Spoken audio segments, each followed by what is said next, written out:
Helen Yee here with Eyes on the Game, and we are here at the UFC Performance Institute being joined by The Ultimate Fighter Season 15 winner as well as number 9 ranked UFC lightweight Michael. You are finishing your camp, your full camp here in Las Vegas. You know, can you kind of talk about what prompted you to do the entire one here?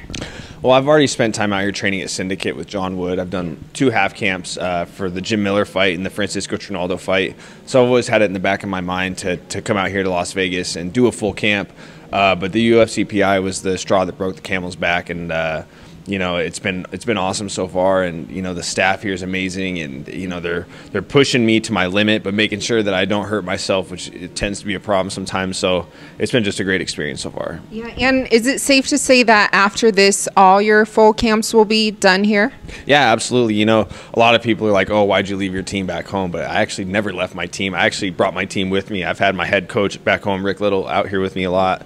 I've had my, you know, my main teammates, Austin Arnett, Sam Cecilia, they've been out here training with me sometimes as well. So I'm like meshing the best of both worlds and putting together a really good final product. So I'm pretty excited. Yeah, and after your last fight with Kevin Lee, you said you sustained a couple injuries, right? And that's why it's been about 10 months since you've last fought. Can you kind of talk about some of those injuries? Yeah, well, you know, fortunately, I didn't have to have any surgery. It just was a lot of time, a lot of rehab, a lot of, you know, I had to take like 8 weeks off from just kind of doing anything. One of the issues was in my ankle, and the other one I'll leave undisclosed. But, you know, so I'm all about avoiding surgery as much as possible. So it just really ultimately boiled down to if I wanted to take time off and let my body heal itself, or do I want to go under the knife and be back in 6 to 8 weeks. And, you know, I'm prolonging the surgery processes as much as possible. So, you know, and like I said earlier, you know, it's all about quality over quantity. You know what I mean? I'd rather wait for the quality fights and the ones that are going to progress my career, not the ones that are just going to be for a paycheck. So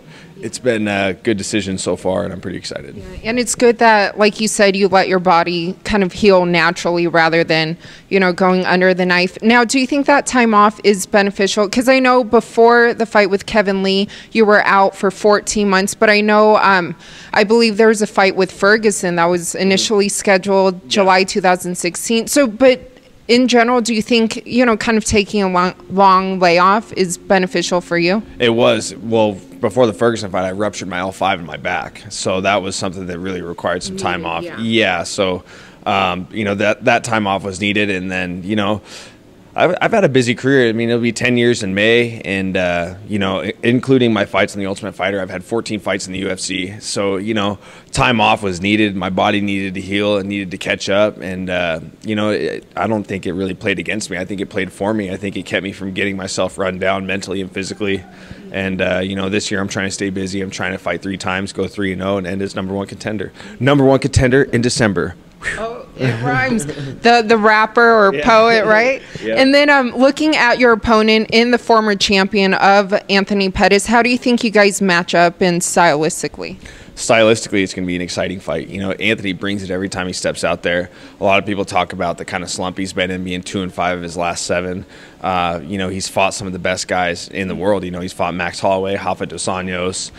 He's fought some really tough guys. So I know he's going to bring it. I know he's going to show up and fight. I just don't see it going any other way but my hand getting raised. And that's just not me being cliche. That's just me being realistic. I'm bigger. I'm stronger. I'm in better shape. I've had a better camp. You know, I just don't see him winning the fight.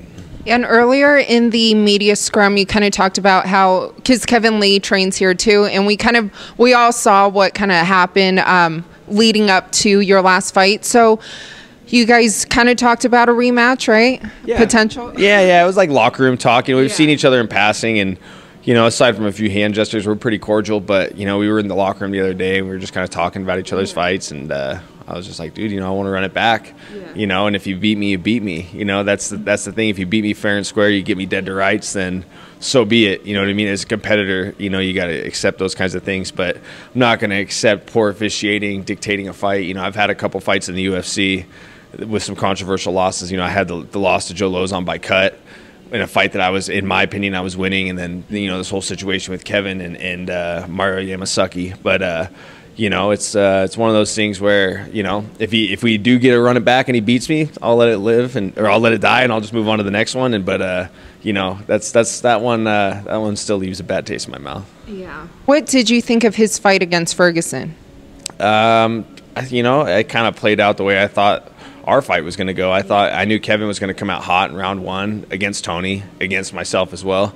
But he fades. He wins decisions, but he starts to fade. And against guys like me and Tony, that's a tough matchup for him. But he got off to a good start. But Tony does what he does. He stayed busy on bottom, just used all his weapons, and ultimately Kevin kind of folded in the third, and Tony got the win.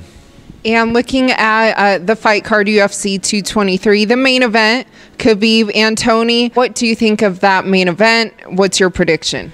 My prediction is going to be a tough fight. I think that Tony's got more weapons. He's the more well-rounded fighter. But, Khabib's got the equalizer, his wrestling and his pressure. And, he's got a chin. He's tough as hell. But I just think that Tony's going to accept guard too much. He's going to stay busy on bottom with the elbows and the submissions. But I think Khabib's going to win with top pressure. So it's exciting. It's a fight that needed to happen. For forward progress in the division outside of Conor McGregor, we needed these two to fight because they're undoubtedly the number 1 and number 2 guys. Oh, absolutely. And do you hope or think that Conor will return this year? I think he needs to return, but if he doesn't, then he doesn't. Life goes on without Conor McGregor. We're not on hold for him. We're making moves to go forward. The question is, do they strip him by April 7th, or are they going to fight for the undisputed interim title? We'll see. What do you think? I think that they're going to fight for the undisputed interim title, and Conor's going to do some type of theatrics, some type of antic to keep people talking and keep him in the mix. But we'll see. And Floyd, right? Who knows? Yeah, Floyd has no business in here. You know what I mean? He should stay in the ring. Yeah, and then lastly, I just have to bring this up because I saw you last month at WWE Elimination Chambers. So I was sitting about front row. I saw you, and you were very into it, front row. Can you kind of talk about that experience and, what you thought of that? I thought it was fun. I mean, the energy was great. In the back of my mind, I knew everything was kind of scripted and, everything's predetermined as to who wins and who loses. But, it felt good to just kind of be in that environment with a packed T-Mobile Arena. And, it's the same type of capacity crowd you'd have for a UFC event, but it's just a different energy. You can, it's you're permitted to talk trash to the guys and kind of be childish. You know what I mean? So it was a lot of fun. Good. Yeah, I'm glad you had a good time. And you saw Rhonda, sign her contract and stuff. And what words would you say to her and her career over at WWE now? Well, I actually saw her backstage. I went and talked to her, and I just congratulated her. I mean, she's done all she had a great run in the UFC. I mean, she went on a great title run.